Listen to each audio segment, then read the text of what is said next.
ओम अज्ञानतिमिरान्धस्य ज्ञानाञ्जनशलाकयः चक्षुरुन्मिलितं येन तस्मै श्रीगुरुवे नमः।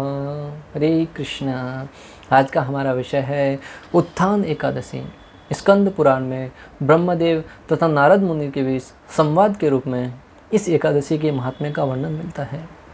एक बार ब्रह्मदेव देवर्षि नारद को कहने लगे, हे ऋषिवर, सभी को पुण्य, आनंद और मोक्ष प्रदान करने वाली उत्थान एकादशी के बारे में मैं तुमसे जो कहता हूँ उसे ध्यानपूर्वक सुनिएगा।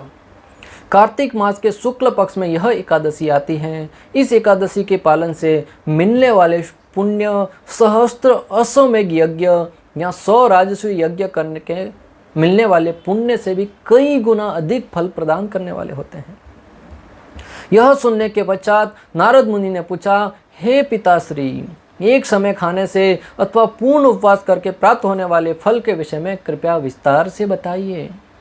तब नारद मुनि के मुख से जिज्ञासा भरी बातें सुन के आगे ब्रह्मदेव कहते हैं कि एकादशी को एक समय खाने से उसके केवल एक जन्म के पाप नष्ट होते हैं। जो केवल रसाहार करते हैं उसके 2 जन्मों के पापों का नाश होता है, पर जो पूरा दिन उपवास करता है उसके 7 जन्मों के पाप स्वतः ही नष्ट हो जाते हैं।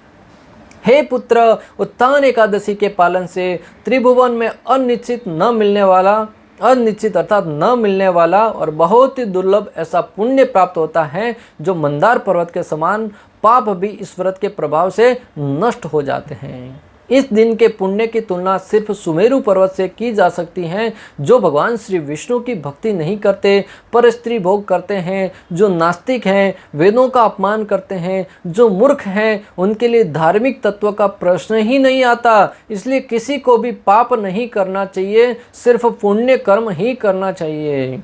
पुण्य कर्मों में लगने से धार्मिक तत्वों का नाश नहीं होता। जो भी निश्चय पूर्वक उत्थान एकादशी का पालन करता है उसे 100 जन्मों के पापों से मुक्ति मिलती है। जो भी रात को जागरण करता है उसके भूत, वर्तमान, भविष्य की पीढ़ियां वैकुंठ लोक को प्राप्त होती है। ऐसा ब्रह्मदेव नारद मुनि से कह रहे हैं भक्तों। यह है एकादशी का महात्म्य।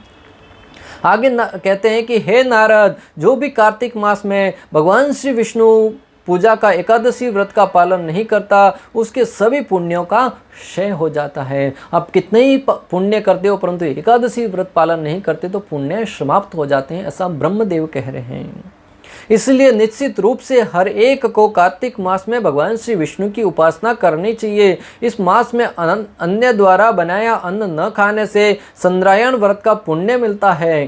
कार्तिक मास में जो भी भगवान श्री विष्णु के गुणों का, लीला का श्रवण करता है उसे 100 गाय दान करने का पुण्य प्राप्त होता है। नियमित वैदिक शास्त्रों का अध्ययन करने से हजारों यज्ञों का फल मिलता है। जो भगवत कथा के श्रवण के पश्चात वक्ता को दक्षिणा देता है उसे वैकुंठ की प्राप्ति होती है। नारद मुनि ने आगे कहा, हे स्वामी, कृपया यह एकादशी कैसे करनी चाहिए, इस विषय में आप हमें बताइए। जब ब्रह्मदेव ने एकादशी के महात्म्य में विस्तार से वर्णन किया तब जिज्ञासावश नारद मुनि पूछते हैं कि हे ब्रह्मदेव, हे स्वामी, इस एकादशी व्रत को करना कैसे है, उस विधि को हमें बताइए। तो आगे पितामह ब्रह्मदेव ने कहा, हे द्विश्रेष्ठ, प्रातःकाल स्नान के पश्चात भगवान केशव की उपासना करें। इस तरह व्रत धारण करके हे अरविंदाक्ष, एकादशी में अन्न ग्रहण नहीं करना चाहिए, केवल द्वादशी को ही अन्न ग्रहण करूंगा। हे अच्युत, कृपया आप मेरी रक्षा करें, ऐसा व्रत लेकर उपवास प्रारंभ करें। ब्रह्मदेव ने आगे कहा, संपूर्ण दिन भक्ति भाव से व्रत का पालन करना चाहिए। रात में भगवान श्री विष्णु के पास बैठकर भजन, कीर्तन, लीला का श्रवण करके जागरण करना चाहिए। एकादशी के दिन लोभ की वृत्ति का त्याग करना चाहिए।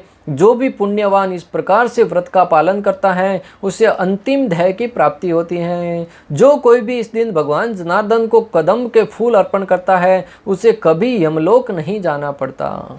जो गरुड़ ध्वज भगवान श्री विष्णु को कार्तिक मास में गुलाब के फूल अर्पण करता है उसे निश्चित ही मुक्ति प्राप्त होती है। जो कोई भी अशोक वृक्ष के फूल भगवान को अर्पण करता है उसे सूर्य चंद्र होने तक का दुख नहीं भोगना पड़ता। शमी वृक्ष के पत्तों से जो भगवान की पूजा करता है उसे यमराज कभी दंड नहीं देते। वर्षा ऋतु में जो जगदीश्वर भगवान श्री विष्णु की पूजा संपक फूलों से करता है उसका भौतिक विश्व में जन्म नहीं होता, अर्थात वह जन्म मृत्यु के बंधन को पार कर जाता है। जो पीले रंग के केतकी के फूलों से भगवान विष्णु की पूजा करता है वह करोड़ों जन्म में किए हुए पापों से मुक्त हो जाता है।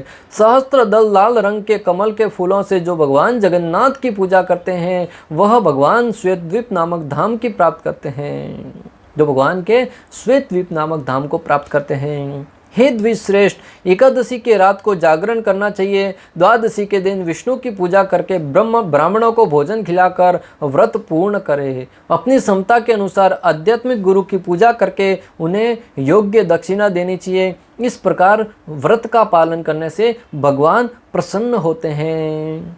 और मुख्य उद्देश्य है कि एकादशी के दिन ज़्यादा से ज़्यादा भगवान श्री कृष्ण के दिव्य नामों का जप किया जाए। हरे कृष्णा कृष्ण कृष्णा हरे हरे, हरे राम राम राम हरे हरे, और भगवान की दिव्य कथाओं का श्रवण किया जाए। इस प्रकार एकादशी व्रत का पालन करके व्यक्ति जीवन में अनेक पापों से मुक्त हो सकता है। इस प्रकार हमारी उत्थान एकादशी का महात्म्य पूर्ण हुआ। अंत तक हमारे साथ बने रहने के लिए आप सबका हृदयपूर्वक प्रेम पूर्वक बहुत बहुत धन्यवाद। श्रील प्रभुपाद की जय। उत्थान एकादशी महात्म्य की जय। श्री श्री राधा गोपीनाथ भगवान की जय। हरे कृष्णा कृष्ण कृष्ण हरे हरे, हरे राम राम राम हरे।